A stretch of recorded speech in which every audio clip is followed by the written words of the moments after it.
Very good morning, students. This is me, Ashok Kumar Jangid, lecturer physics from Government Polytechnic College, Bagidura, Banswara, Rajasthan. Today we will discuss about the Newton's law for cooling. What do you mean by Newton's law of cooling, and what do you understand, and how can we derive? What is the experiment? What is the formula? What is the restriction? What is the limitations? All things we will discuss about that things. So first of all, according to your syllabus, we will understand and we will discuss the meaning of cooling law.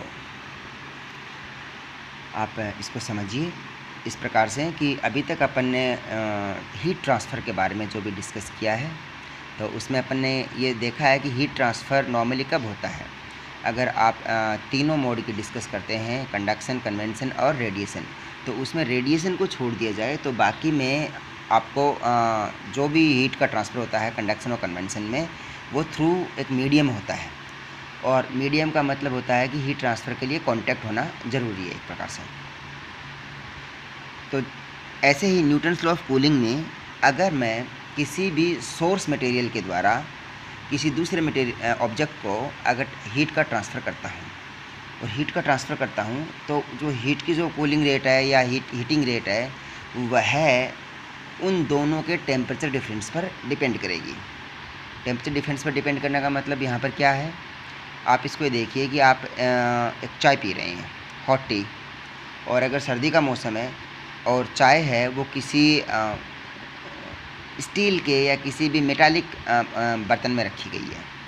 मैंने steel और metallic इसलिए लिया है कि वो heat का conductor होता है नॉर्मली. तो सर्दी के मौसम में चाय है वो जल्दी ठंडी हो जाएगी, और वही चाय उतने टेम्परेचर बना के आपने उसी बर्तन में वापस रखी है, गर्मी के मौसम में टेम्परेचर ज़्यादा है तो वह धीरे धीरे ठंडी होगी.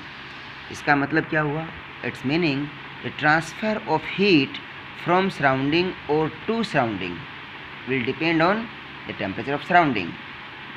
कि जो भी आपके परिवेश का तापमान है या वातावरण का तापमान है जिसमें आप ये एक्सपेरिमेंट परफॉर्म कर रहे हैं, एक्सपेरिमेंट कर रहे हैं, ये प्रयोग कर रहे हैं, उसमें जो आपके वातावरण का टेम्परेचर है वो बहुत ही क्रूशियल और इम्पोर्टेंट रोल प्ले करता है. एक तो आपका जो भी ऑब्जेक्ट है, जिस ऑब्जेक्ट को आपने एक्सपेरिमेंट के लिए चुना है, उसका खुद का टेम्परेचर और एक सराउंडिंग का टेम्परेचर, उन दोनों का जो ताप का अंतर है, टेम्परेचर डिफरेंस है, वह आपके हीट ट्रांसफ़र रेट के समानुपाती होता है.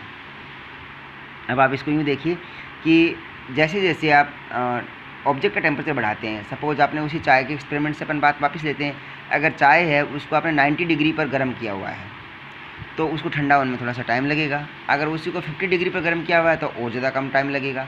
लेकिन जैसे जैसे दोनों के टेम्परेचर का डिफरेंस है वो कम होता जाता है, तो जो हीट ट्रांसफ़र रेट है वो भी धीरे धीरे कम होती जाती है. और इसका जो ग्राफ है अगर अपन प्लॉट करते हैं with respect to time, then it's show as exponential decay curve. जो अक्षर घातांकी ग्राफ है उस प्रकार का ग्राफ ये शो करता है. तो देखिए सबसे बड़ी बात है कि temperature difference must be very small. For small temperature difference between a body and its surrounding, ये देखिए यहाँ पर कि आप जो एक्सपेरिमेंट बॉडी के लिए कर रहे हैं उसका टेम्परेचर और सराउंडिंग मतलब वातावरण या उसका जो जिस परिवेश में रखा है उसका टेम्परेचर, अगर दोनों का डिफरेंस स्मॉल है, so the rate of cooling of the body is directly proportional to the temperature difference and the surface area that is exposed. मैंने लास्ट वाली टर्म और जोड़ी है इसमें. देखिए इंपॉर्टेंट चीज़ यहाँ पर कि आपने अगर वही चाय आपने कप की बजाय किसी प्लेट में रख दी तो और जल्दी ठंडी हो जाएगी. वही चाय है आपने कप की बजाय एक बहुत ही पतली सुराही में रख दी, एक टेस्ट ट्यूब टाइप में किसी बर्तन में रखी तो धीरे धीरे ठंडी होगी. तो परिवेश के तापमान में कितना एरिया एक्सपोज्ड हो रहा है, कांटेक्ट में आ रहा है, वो भी कूलिंग रेट के ऊपर डिपेंड करता है इसके ऊपर. तो इसके लिए जो सिंपल सा फॉर्मूला देखिए, जो हीट की ट्रांसफ़र रेट है, कूलिंग रेट है, that is directly proportional to the difference between object and surrounding temperature. That TO is the object temperature and T is the surrounding, SURROUNDING surrounding temperature. इसके लिए ध्यान रखिएगा, ये U है. Okay. अब it must be minus sign for cooling. ये देखिए यहाँ पर इंपॉर्टेंट चीज़ यहाँ पर है. तो जैसे मैंने प्रोपोर्शनलिटी चिन्ह है, समानुपाती चिन्ह है, वो हटाया तो हटाने के बाद में यहाँ पर जाएगा dq/dt बराबर माइनस का k to माइनस ts। अब माइनस साइन आने का मतलब यह है, देखिए k must be plus constant, यहाँ पर k है वह प्लस होना चाहिए, ये एक नियतांक है। और यह डिपेंड करता है कि आपने जो भी बॉडी एक्सपेरिमेंट के लिए चूज की है उसका एक्सपोज्ड एरिया, एक्सपोज्ड का मतलब है कि परिवेश के टच में कितना है, खुला एरिया कितना है, exposed area and the nature of surface of the body. और जो भी आप मटेरियल काम में ले रहे हैं उसकी नेचर कैसी है। कुछ नेचर ऐसे हैं जैसे कि जल्दी गर्म होते हैं जल्दी ठंडे होते हैं, कुछ धीरे से गर्म होते हैं धीरे से ठंडे होते हैं। आप मिट्टी और पानी दोनों का एक्सपेरिमेंट देख सकते हैं कि मिट्टी है वह आप पानी की तुलना में उसका गर्म होने की ठंडी होने की जो दर है वह एक जैसी नहीं है।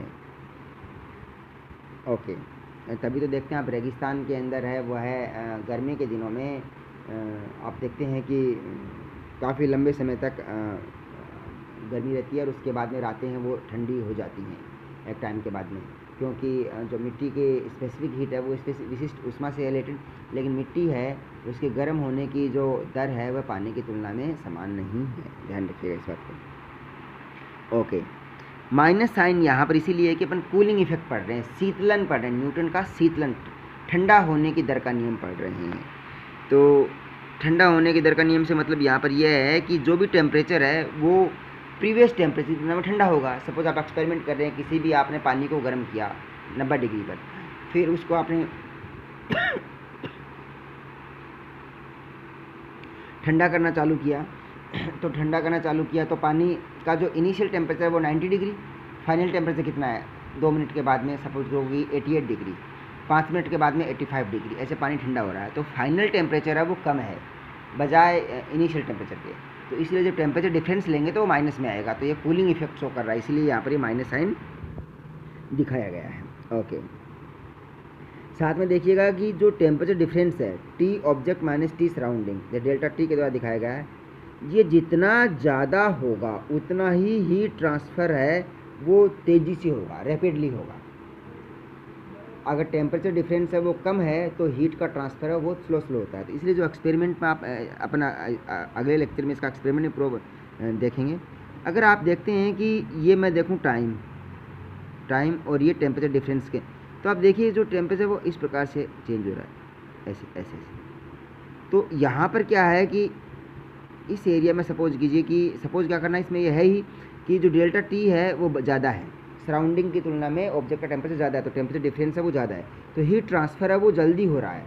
लेकिन जैसे जैसे डेल्टा टी का मान घटेगा हीट ट्रांसफ़र है समय के सापेक्ष है वह कम होता जाएगा। ऐसा ग्राफ आएगा जो अपन डिस्कस भी करेंगे। तो जो ओरिजिनल न्यूटन का कूलिंग लॉ है वह इस प्रकार से होता है, ये देखिए ये वाला, कि किसी भी समय टी के ऊपर तापमान है वह होता है surrounding temperature plus object temperature minus surrounding temperature into minus के टी। जो टी है वह यहाँ पर टाइम है जो कि एक्सपोनेंशियली डिके होने का प्रूव है। जो एक्सपोनेंशियल डिके होता है यहाँ पर e की पावर माइनस एक्स की फॉर्म में माइनस के टी की फॉर्म में। तो small T is with respect to ये डिनोटेड टू टाइम टी, और t into function of small t is given as the temperature at a given time small t, and t0 is the t surrounding temperature plus t object minus t surrounding temperature t है। अब देखिए Newton का जो cooling law है उसका अपन को deduction करना है, उसका निगमन करना है, उसको सूत्र को ड्राइव करना है, सूत्र बनाना है, निकालना है उसका। तो ध्यान रखिएगा कि अभी अपन केवल थियोरेटिकल डिस्कस कर रहे हैं। एक्सपेरिमेंटल पार्ट में इसका जो फॉर्मूला होगा उसको एक्सपेरिमेंट प्रूव के आधार पर देखेंगे। और मैंने प्रीवियस लेक्चर में एक बात भी डिस्कस की थी, जैसे कि आपके पास में 1 लीटर पानी है वह 50 डिग्री पर गर्म है, दूसरा 1 लीटर पानी है वह 30 डिग्री पर गर्म है। दोनों को अगर मिला दिया जाएंगे तो पानी का एवरेज टेम्परेचर कितना हो जाएगा। तो जो गर्म पानी वाला सिस्टम है वह ठंडे पानी को हीट का ट्रांसफ़र करेगा, और हीट का ट्रांसफ़र कब तक करता रहेगा, जब तक पूरे सिस्टम की पूरे निकाय की एनर्जी है वह साम्य अवस्था में नहीं हो जाए, टेम्परेचर वह इक्विलिब्रियम या साम्य पोजीशन में नहीं आ जाए। और अगर दोनों में जो निकाय है दोनों के अंदर जो मटेरियल है लिक्विड है उसकी मात्रा समान है, अर्थात दोनों में पानी है वो 1-1 लीटर है, तो जो पानी का एवरेज है वो हो जाएगा। तो 50 + 30 / 2 that is equal to 40 degree. तो ठीक ऐसे ही जो न्यूटन का कूलिंग एक्सपेरिमेंट है उसको अपन जो टेम्परेचर के थ्रू हीट का ट्रांसफ़र हो रहा है, यहाँ पर हीट ट्रांसफ़र रेट है सराउंडिंग एन ऑब्जेक्ट टेम्परेचर में, उसमें एक्सपेरिमेंट करके देखेंगे और फॉर्मूले का डेरिवेशन करेंगे. But here we are going to derive the Newton's cooling effect formula through Stefan law. Stefan law अपन अभी डिस्कस नहीं किया है. एक सिंपल सा फॉर्मूला है A = सिग्मा T4 कि किसी भी निकाय के लिए अगर जो एनर्जी है वह उसके परम ताप की चतुर्घात के समानुपाती होती है, जो एनर्जी डेंसिटी वो अपन डिस्कस करेंगे. ओके, देखिए अभी डेरिवेशन के लिए सबसे पहले क्या करना है अपन को कि for a small temperature difference between body and surrounding, कि अगर सबसे पहली कंडीशन ही न्यूटन के नियम की है, न्यूटन के जो कूलिंग इफेक्ट है उसकी सबसे पहली शर्त यही है, इंपॉर्टेंट शर्त, कि जो टेम्परेचर डिफरेंस है निकाय के और सराउंड परिवेश के बीच में वह कम होना चाहिए. तब अगर ऐसा है तब the rate of cooling of body, तो जो भी आपने ऑब्जेक्ट ले रखा है, बॉडी ले रखी है, उसके ठंडा होने की दर, उसकी कूलिंग रेट है वो कितनी है, तो ठंडा होने की दर है वह क्या है और किस बात पर निर्भर करती है. तो ठंडा होने की दर है वह डिपेंड करती है temperature difference between object and body and exposed surface area. वापस को समझिए कि आपने जो चाय है किसी कप में डाल के रखी हुई है, अगर वो सर्दी का टाइम है तो चाय जल्दी ठंडी होगी, क्योंकि सर्दी के टाइम में जो टेम्परेचर डिफरेंस है वो ज़्यादा है तो कूलिंग रेट ज़्यादा होगी. तो इसमें कूलिंग रेट ज़्यादा होने की वजह से हीट ट्रांसफर रैपिडली होगी. गर्मी में वो है टेम्परेचर डिफरेंस कम है तो कूलिंग रेट है वह कम होगी. साथ में उसी कप को अगर आप सर्दी में चाय वो कप की बजाय किसी प्लेट में रख देते हैं तो कॉन्टेक्ट एरिया जो सरफेस एरिया वो बढ़ गया ना, सतह का जो ताप है, सतह का जो एरिया है वह बढ़ गया, तो वह और जल्दी ठंडा होगा. तो दो बातों पर यहाँ पर निर्भर करता है, इंपॉर्टेंट चीज़. ओके, इसी को मैं फॉर्मूले के रूप में लिखूँ तो rate of cooling of a cooling of a body that is given is equal to dQ/dt directly proportional to temperature difference. यहाँ पर एरिया नॉर्मली लिया नहीं गया है, एरिया डिपेंडेंस है. ओके, तो T object minus T surface surrounding. जैसे ही मैं प्रोपोर्शनल टीजन को हटाता हूँ इसमें तो माइनस का K T0 minus TS, minus का K यहाँ पर कूलिंग माइनस साइन है, कूलिंग इफेक्ट को बताता है, यह कूलिंग को बताता है, और K पॉजिटिव है, ध्यान रखिएगा. अब इसका इस सूत्र का डेरिवेशन करना है अपन को स्टीफन नियम के अनुसार. सबसे पहले देखिए T ऑब्जेक्ट माइनस TS बराबर डेल्टा T मैंने माना टेम्परेचर डिफरेंस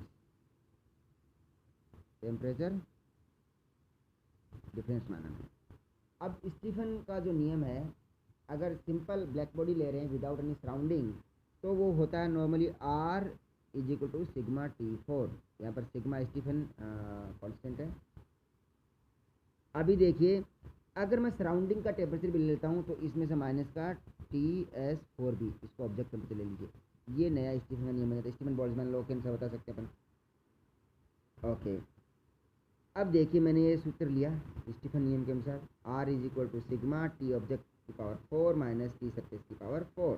ओके, अब T ऑब्जेक्ट है उसको मैं यहाँ से देखिए रख सकता हूँ T0 बराबर या TO बराबर डेल्टा T प्लस TS. तो यहाँ पर मैंने मान रख दिया T ऑब्जेक्ट का TS प्लस डेल्टा T की पावर 4 माइनस TS 4.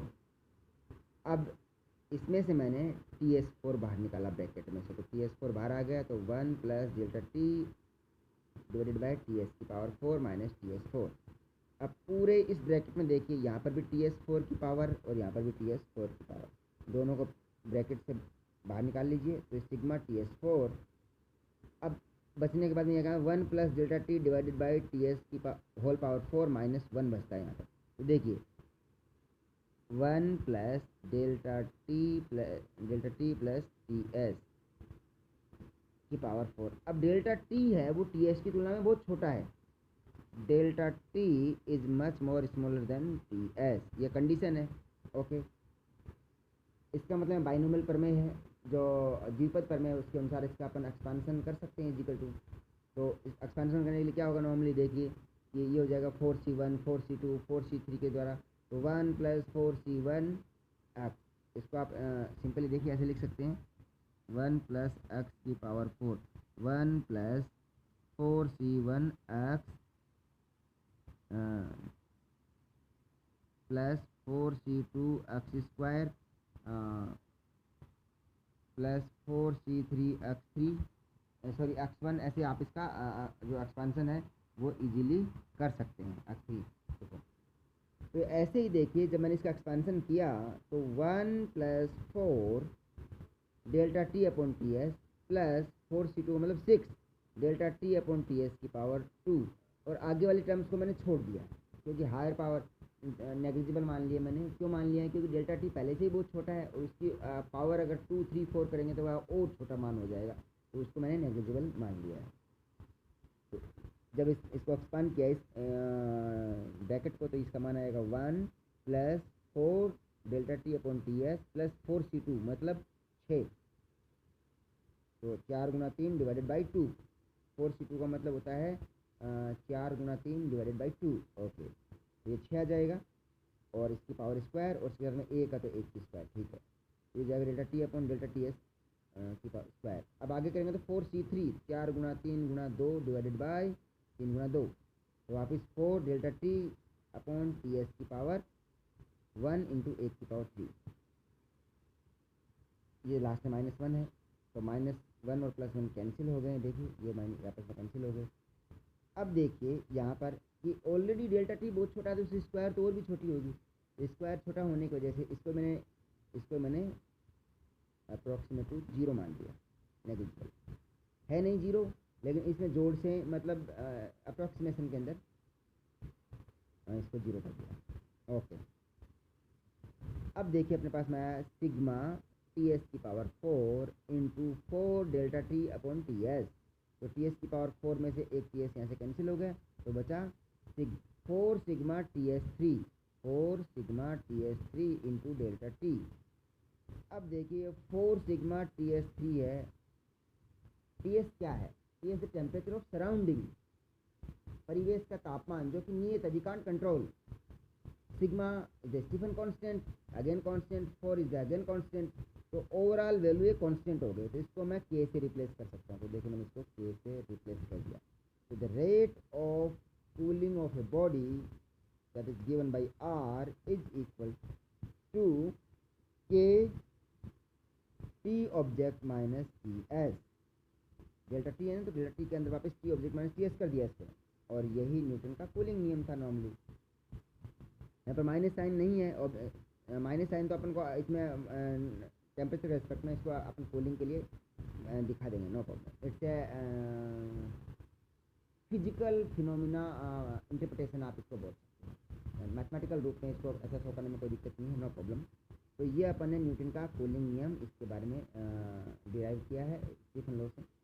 कल के लेक्चर में अपन डिस्कस करेंगे जो न्यूटन का कूलिंग एक्सपेरिमेंट है वो क्या है, और उसके आधार पर अपन किस प्रकार से जो डेरिवेशन है वो कर सकते हैं और ग्राफ है वो प्लॉट कर सकते हैं। इम्पोर्टेंट बात यह है कि ये आपके एक्सपेरिमेंट में भी है, आपके फिजिक्स जो एक्सपेरिमेंट है उसमें भी ये पार्ट है।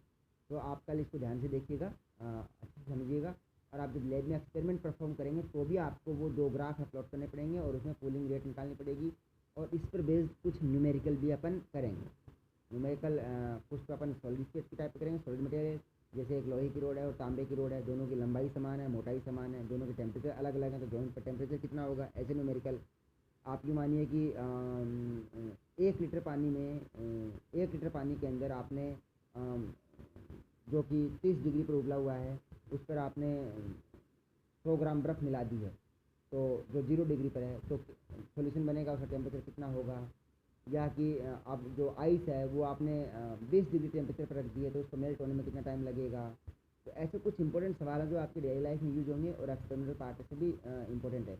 और मैकेनिकल इंजीनियरिंग में जो बच्चे हीट सिंक, हीट सोर्स पढ़ते हैं, हीट ट्रांसफ़र से रिलेटेड चीज़ें पढ़ते हैं, उनके लिए भी वो इम्पोर्टेंट चीज़ है। आपको पता है कि जितने भी ऑटोमोबाइल सेक्टर है उसमें इंजन को कूल करने के लिए उसमें कुछ कूलेंट डालते हैं जो कि इंजन को कूल करता रहता है। तो वो कूलेंट का जो इम्पोर्टेंट रोल है वो इसी से प्ले होता है। आप इसे पता कर सकते हैं कि कूलेंट है वो हीट का ट्रांसफ़र कितना करेगा, ताकि इंजन है किसी भी व्हीकल के लिए वह जो हीट का ट्रांसफ़र इजीली उसमें आसानी से होता रहे और उसमें कूलिंग होती रहे, तो ताकि जो भी एनर्जी लॉस है वो मिनिमम हो सके। न्यूक्लियर पावर रिएक्टर बनाते हैं तो उसके लिए भी अपन को हीट ट्रांसफ़र के लिए या हीट को रोकने के लिए उसमें मटेरियल यूज में लेते हैं, तो उसमें भी ये इंपॉर्टेंट है। और इसका भी लेटेस्ट एक्सपेरिमेंट आपने देखा होगा कि एक नई बाइक लॉन्च हुई थी, जावा 42 के नाम से।